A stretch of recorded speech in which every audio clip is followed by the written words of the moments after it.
everyone, welcome back to this cell signaling course, and we start from where we left in the last class.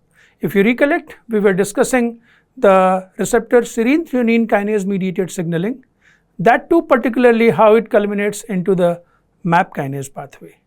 We will have a look again at the MAP kinase pathway before we go and discuss more detail of receptor serine threonine kinase mediated signaling in plants. If you recollect, the MAP kinase pathway will be started with first MAP, which is called MAP3K, and you should also remember that this was a protein which is called mitogen activated protein, and this first MAP3K was getting phosphorylated either in response to receptor activation with serine threonine kinase activity directly onto it, or via another cytoplasmic kinase like RLK activating this molecule by phosphorylation, which now phosphorylates the MAP kinase. So, the first MAP kinase which is getting phosphorylated is MAP3K. Remember, these proteins which are part of this MAP kinase pathway, they are also serine threonine kinase, and each event of their phosphorylation activates them where they phosphorylate the next kinase in this pathway.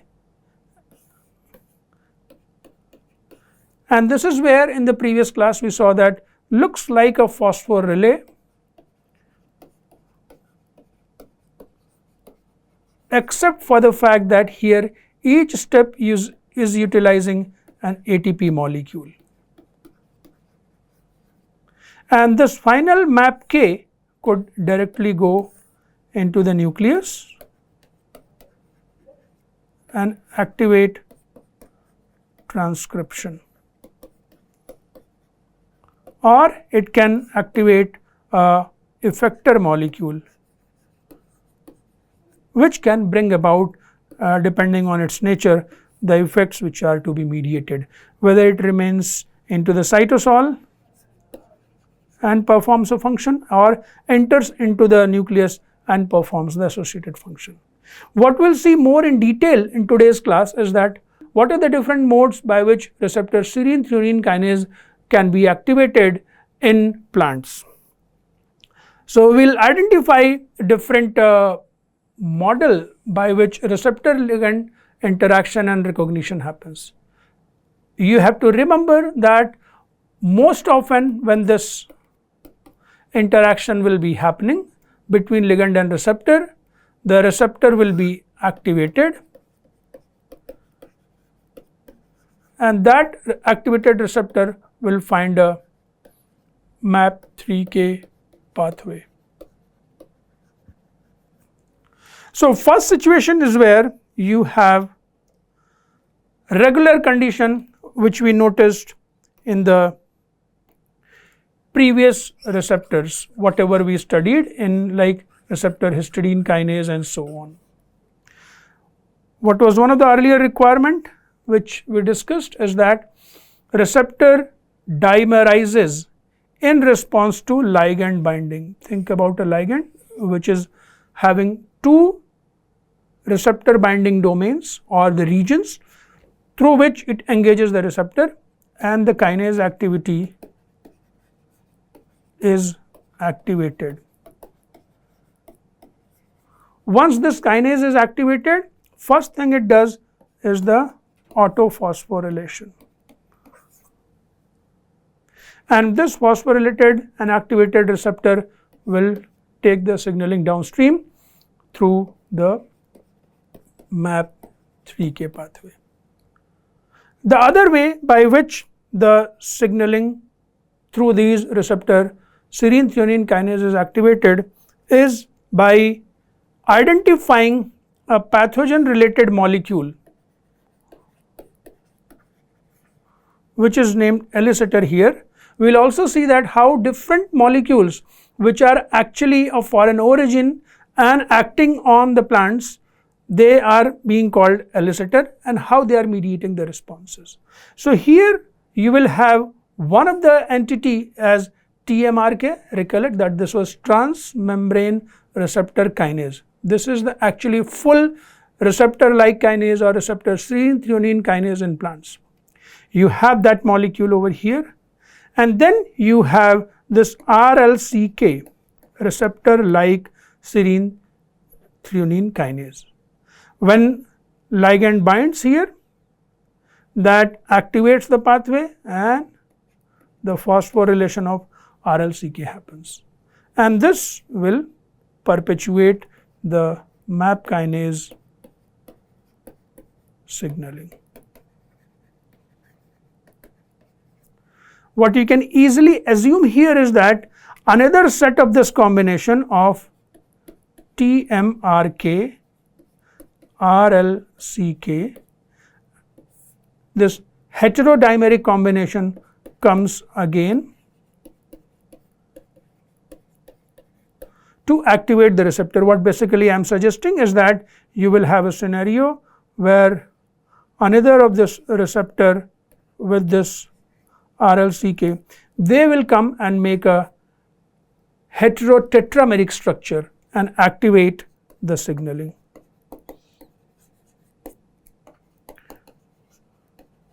Heterotetrameric, 2 receptors and 2 RLCK. These are 2 modes which we saw, which plant is employing to mediate signaling through receptor serine threonine kinase. The other method is where you don't have the dimeric molecule as signal.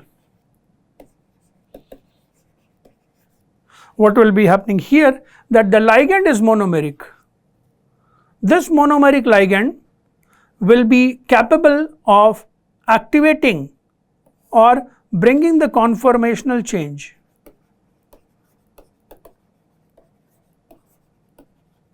in the receptor,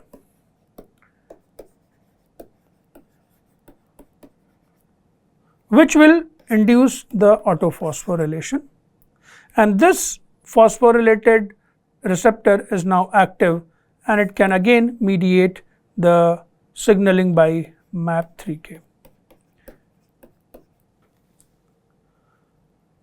What this scenario which is down here presents, that the ligand is membrane permeable.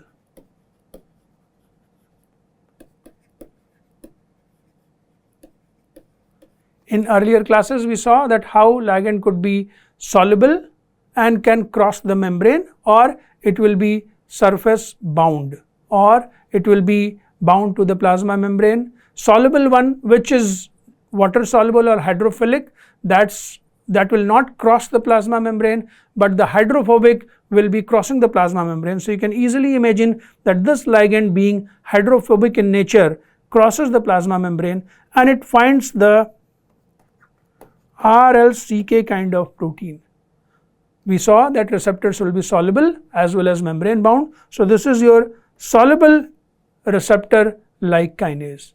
Once this ligand enters, identifies this RLCK and makes a stable complex, the ligand is phosphorylated and this entire thing is activated to mediate the response. This is also a kind of elicitor. The molecule which is coming inside the ligand, which is shown here, it's the membrane permeable one, and finds the receptor like cytoplasmic kinase. Then you have a scenario where you find a combination of TMRK, and this is your RLP, receptor like protein. In the last class we studied that how receptor like kinases in plants have different variations. One of them is RLP and one of them which we saw is RLCK. So what will happen here, that ligand will bind,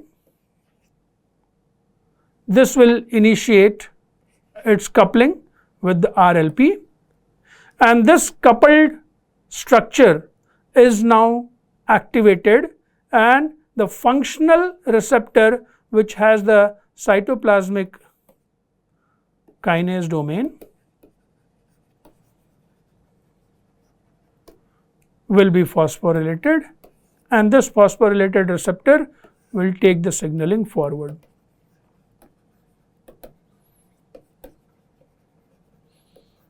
Through MAP3K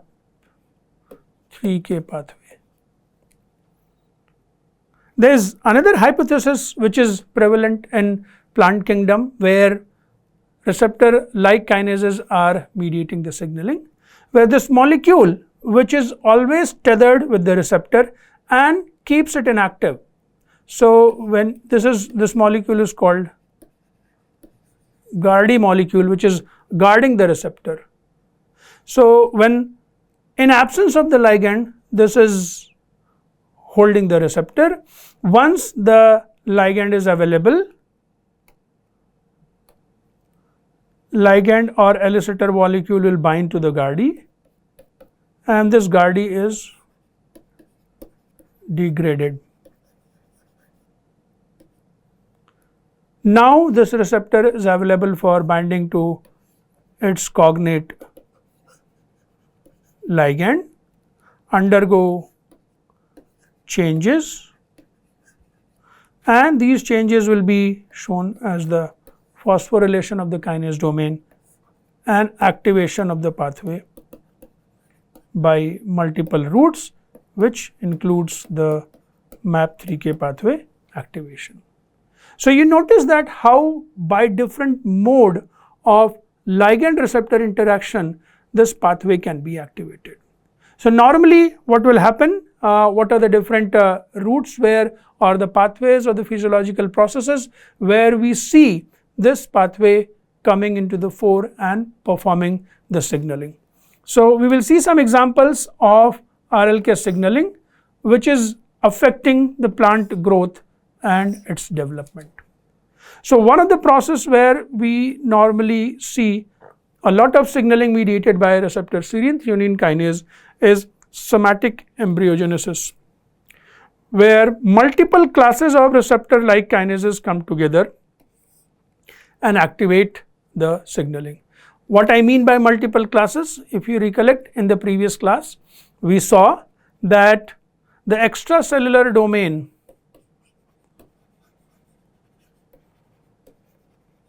of the receptor was making it very diverse, and this is where we had, if you recollect, there was a lectin like domain, S domain, pathogen response domain, EGF domain, TNFR domain, and there was a leucine rich repeat, right. So this extracellular domain of different types on these receptors, and multiple of these different types of receptors with various extracellular domain, they come together to regulate this process. And what are they responding to? They are responding to the plant hormones and secreted peptides. The different cells in the vicinity, they secrete different peptides and signal the neighboring cells to ensure that a path is taken of particularly differentiation or growth. Plant hormones, we have seen how cytokinin has been very important in the signaling. We will also see that how auxin like things will be coming into play when we discuss more of these details. So the kinases which are involved over there, some of them called somatic embryogenesis related kinases, SARCs, and particularly in one example, SARC1 and SARC2, they are involved in the male gametophyte generation. And when the SARC1 and SARC4 come in combination with another molecule which is responding to brasinosteroid, they end up regulating the brasinosteroid or steroid hormone signaling. If you can simply visualize it, so one scenario, you have these kinases. Think about a kinase of this type of extracellular domain, where it can have a different fold, and it finds another receptor either same time or different type. If you think about SERK1 and SERK2, they are different types of receptors, so another receptor, consider it this way. When the ligand will bind here, they will be phosphorylating and taking the signal down through MAP3K phosphorylated, MAP2K phosphorylated, and MAPK phosphorylated, and eventually they will affect the transcription, which is specific to plant growth, development, or the ones which are involved in male gametophyte. So, if you think that scenario, you have receptor 1, receptor 2, sometimes you can have these RLPs also coming into picture, and then activating this same pathway by virtue of this phosphorylation, landing onto the MAP kinase pathway.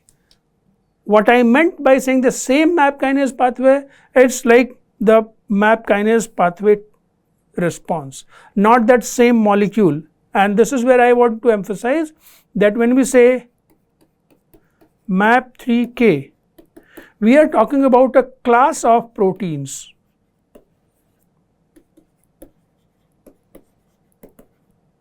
So, within the MAP3K, there will be multiple proteins, and similarly for MAP2K, there will be multiple proteins, and MAPK will also be of different types. So, if we talk about one particular MAP kinase pathway,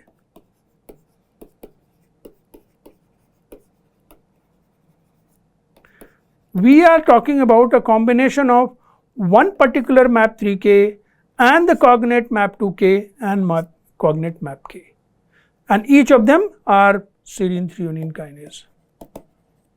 Okay.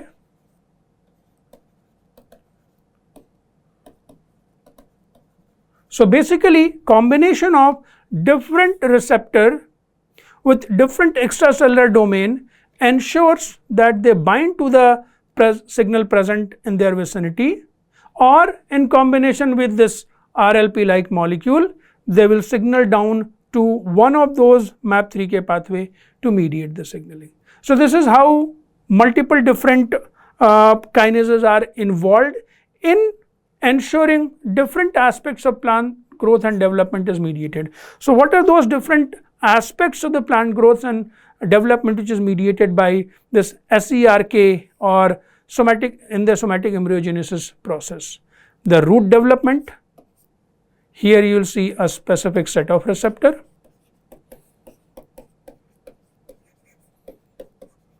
and remember in couple of slides back we discussed how in different modes receptor can engage with the signal. So, it is quite possible that these individual processes are involving TMRK with an RLP or TMRK with another TMRK, same type or different type, or it could be engaging with one TMRK with one receptor like cytoplasmic kinase. So, in this event of somatic embryogenesis and the kinases which are mediating the signaling, they affect the root development, plant growth, similarly specific receptor, the stomata development, male gametophyte development. We saw in previous case that how SERK1 and SERK2, they were affecting one particular developmental aspect, but when you have SERK coming together with SERK4 and the brasinosteroid activated kinase 1, they were affecting the steroid signaling. Similarly, this set of kinases in different combination, they are also crucial for the vascular bundle differentiation as well as floral abscission. So, what you notice is that the presence of these kinases, a particular type, will vary from the cell type or tissue type we are discussing. They will be in the same family, but there will be different variants of these kinases which are present on different cell types. And if you recollect again, I keep telling that your cells are like a smartphone. There are definite set of apps which are there. There are some apps which are mandatory to be there. So all these cell types will have those particular effector molecule which are like equivalent to the app. But there will be specificity associated with a particular type of app present or a particular type of effector is present in one cell type which is missing from the other cell type, or the relative level of one effector protein is way more in one cell type than the other cell type. So you saw example of how this receptor like kinase signaling is activating the somatic embryogenesis and regulating various aspects of the cell growth, of the plant growth. Similarly, we have another example which is present in case of plant immunity. Here the cells with these receptor like kinases, they recognize these molecules or these something which is called patterns which are associated with pathogen. PAMP is pathogen associated, molecular patterns, and DAMP is death associated molecular pattern. So when there is an infection, these pathogens which are coming, they have signature molecule present on their cell surface, or they secrete signature molecule. Those signature molecules are detected by the plants, and with the help of these receptor like kinases, they help generate some sort of immunity. So here you will find that a particular class of receptor which are having leucine rich repeat, they are activated and they mediate the immune responses. We will see more detail of that in previous one of the previous slide. I showed you that how extracellular domain can have leucine rich repeat, or it can have EGF like repeats and so on. Also the pathogen repeat PR5 kind of extracellular domain, they are also involved in imparting some sort of immunity. Here you will see that often you have this hetero multimeric activation complexes forming, where RLP will be found, RLCK will be found along with the actual functional complete kinase TMRK. And the signal here, the elicited here are not secreted peptide, rather the components of the pathogen cell membrane. Chitin for any insect, then peptidoglycan, and flagellin for another bacterial flagella related molecule. So again, once this recognition happens through the receptor and the ligand on the cell surface, signaling will move forward, and basically MAP kinase pathway will be utilized to ensure that the immunity is triggered. When we say immunity trigger, most of the time it is about generating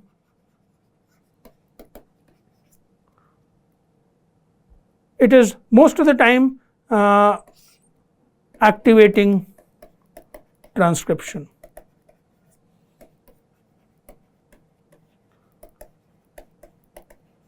So if we visualize this also, you can think about the cell surface, think about the receptor which is here, and now this receptor is in the family of leucine rich repeat.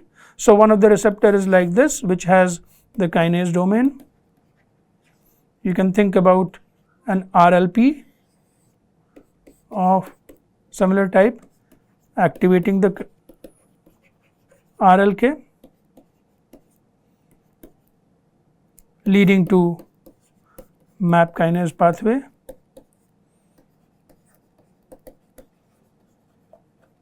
Similarly, there could be other receptors which are again of a type where you have this extracellular leucine rich repeat domain, and then this is associating with a RLCK, and this ends up activating the molecule by phosphorylation events.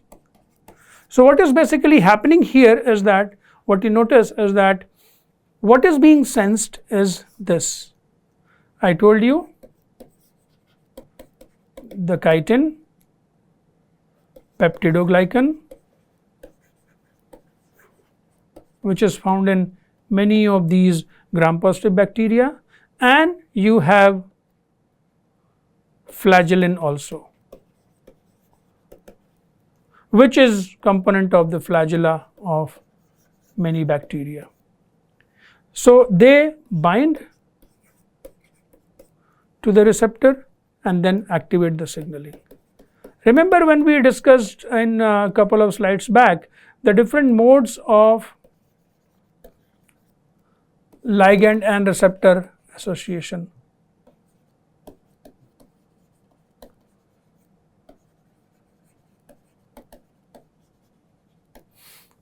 So this is also possible that these receptors are not activated and there is a Gardy kind of protein which is present. Only when you have some of these molecule, it will be sensed here. This undergoes degradation and activation of the pathway. What this pathway activation will do, it will culminate into the activation of MAPK, and this MAPK can travel into the nucleus and activate transcription.